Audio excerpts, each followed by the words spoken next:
Me levanté esta mañana con un sentimiento incomprensible de felicidad.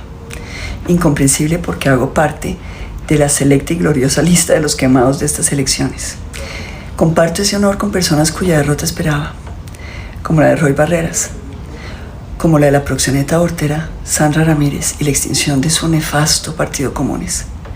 Pero otras derrotas me sorprendieron y las lamento, como la de Jorge Enrique Robledo, que va a hacer mucha falta en el Senado, o la derrota inexplicable y dolorosa de Carolina Arbeláez, o la de Lucho Garzón, la de Caterín Miranda, o la de Angélica Lozano, que difícilmente se explica a menos que le haya hecho más campaña a su esposa que a sí misma.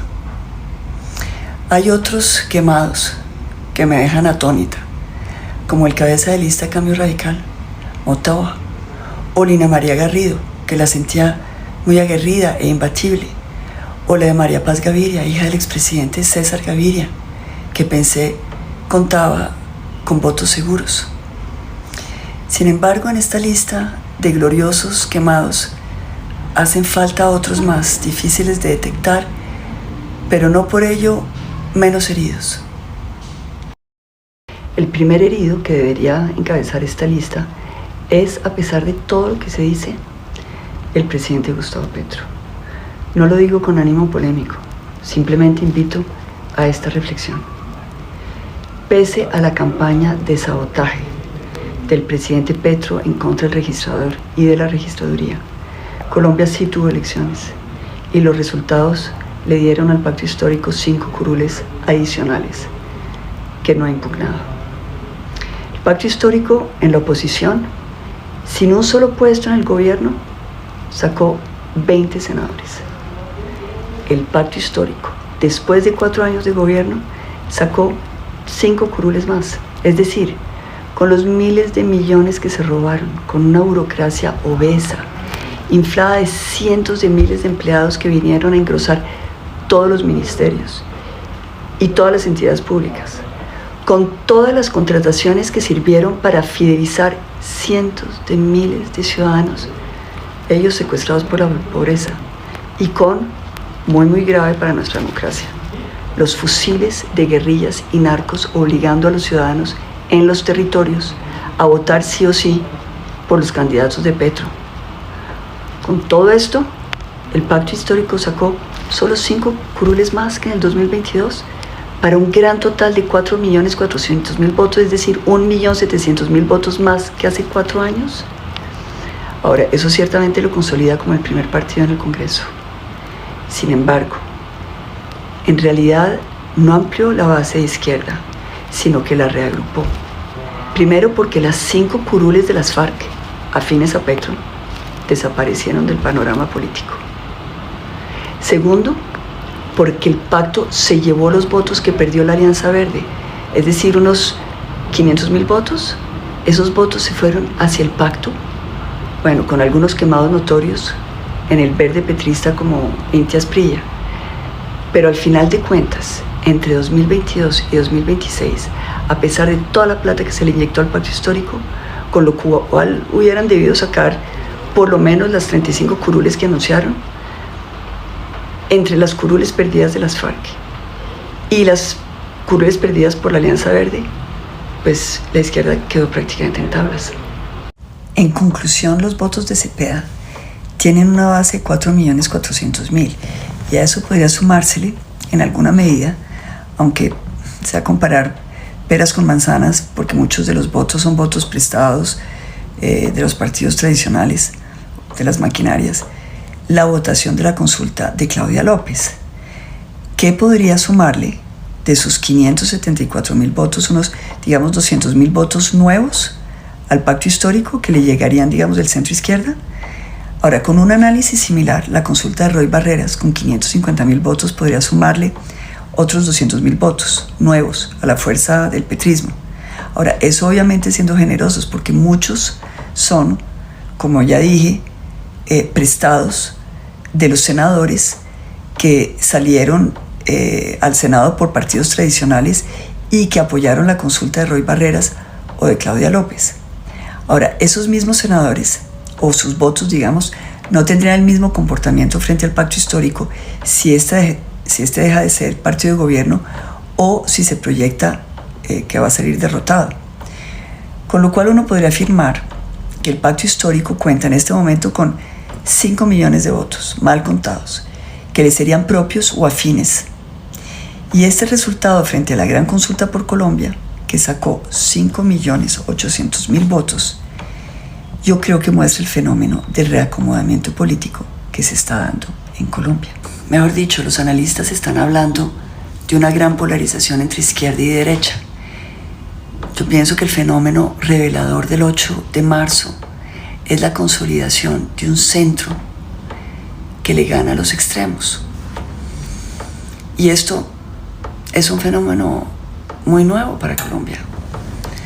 Miremos estos datos. La consulta de Paloma saca hoy 5.800.000 votos. La consulta de Petro del 2022 sacó 5.500.000 votos. Esta consulta del centro, entonces le gana por 300.000 votos a la consulta de la izquierda petrista en el 2022. Ahora, los resultados de Paloma, con sus 3.200.000 votos, duplican el resultado de Cepeda en la consulta del 2025, porque le había sacado 1,5 millones de votos. Ahora, no se puede decir que los resultados de Paloma, ahora de 2026, sean todos del Centro Democrático, porque hay por lo menos 200.000 votos más por encima del resultado que sacó el Centro Democrático al Senado.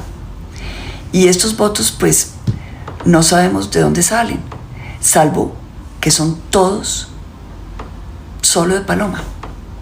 Pero más aún, el Centro Democrático perdió algunas plumas con la aparición de Salvación Nacional, que le quitó por lo menos 3 curules y que además llamó a sus seguidores a no votar por la consulta de Paloma. Resultado, los 3.200.000 votos de Paloma son fruto de la disciplina del partido del Centro Democrático, pero de un centro democrático movido hacia el centro del espectro político, es decir, desderechizado. Ahora sí las cosas, el Centro Democrático pues le abandonó al tigre sus radicales de extrema derecha. Entonces, ¿qué ha pasado? Yo hablaría de 2 movimientos telúricos simultáneos. El primero y muy visible es el favor que le hizo Abelardo del Espriella a Paloma Valencia, porque su guerra contra el Centro Democrático y la consulta logró sacar al Centro Democrático de la extrema derecha y moverlo decididamente hacia el centro. El discurso de Paloma Valencia de anoche así lo demuestra. Ella no habla de destripar a nadie, sino de abrir su convocatoria a petristas damnificados por la política de Gustavo Petro. Y cuando defiende una economía fraterna, está recogiendo para sí la terminología de la teología de la liberación, anclada en la justicia social y en el cristianismo. Aquella misma teología de la liberación que nutrió el imaginario revolucionario de nuestro continente. Entonces, para decirlo de otra manera, Paloma le está quitando el discurso de justicia social al progresismo de Petro, que con Iván Cepeda habla de radicalización, de lucha de clases, pero para tapar el abismo de corrupción por donde se fueron de cabeza. El segundo movimiento telúrico es el fenómeno de Juan Daniel Oviedo. No solamente Oviedo duplica la votación de Francia Márquez en la consulta del 2022, sino que recoge las banderas de un centro anquilosado, envejecido.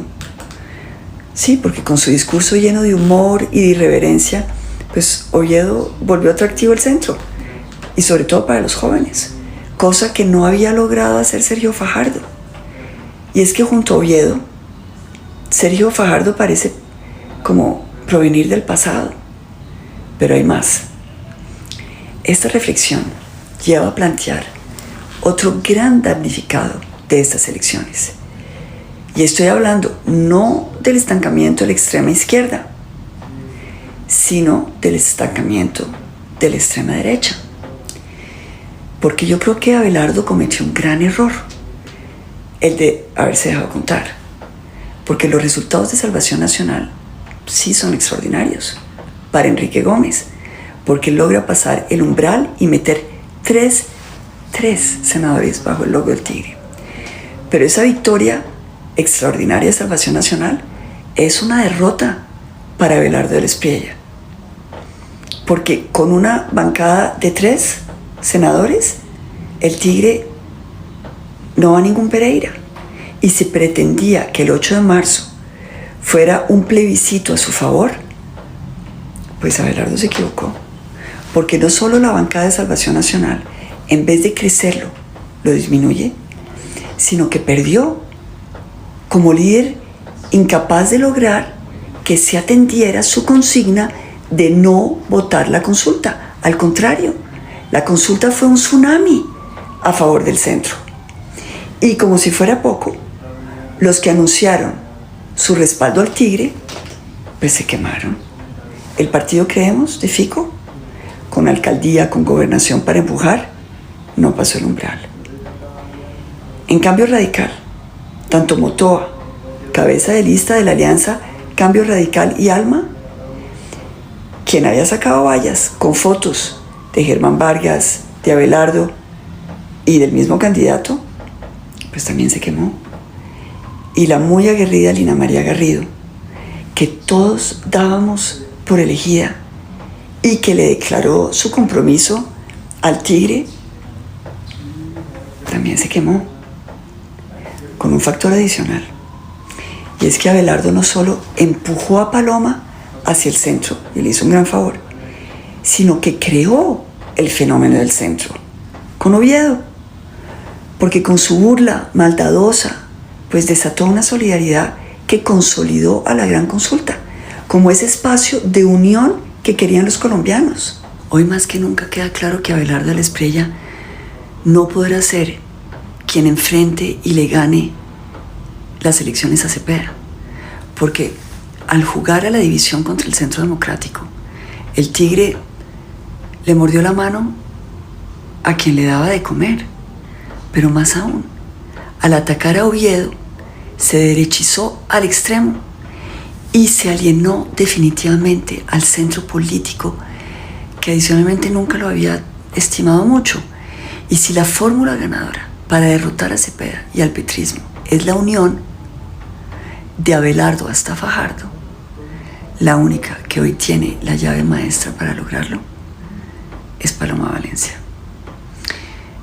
Abelardo del Espriella con Salvación Nacional quedaron como arrinconados y tendrán que reflexionar si su patriotismo les da, como Abelardo lo había anunciado, para cargarle las maletas a Paloma, o si al contrario se van a trincherar en un inmovilismo que yo creo que es suicida y que termine por abrir un boquete por donde se cuele el narcocomunismo.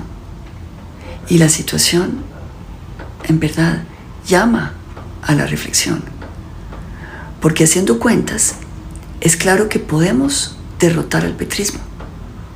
Y si somos generosos, como lo habíamos soñado hace un año, yo sí creo que podemos unir desde Abelardo hasta Fajardo, y hasta podemos ganar en primera vuelta. Pero me temo que esa unión, si se da, se dé con las bases de Abelardo y las bases de Fajardo, pero probablemente sin sus jefes, como resultado de la lógica del voto útil y del clamor de unión que hoy los colombianos reclaman.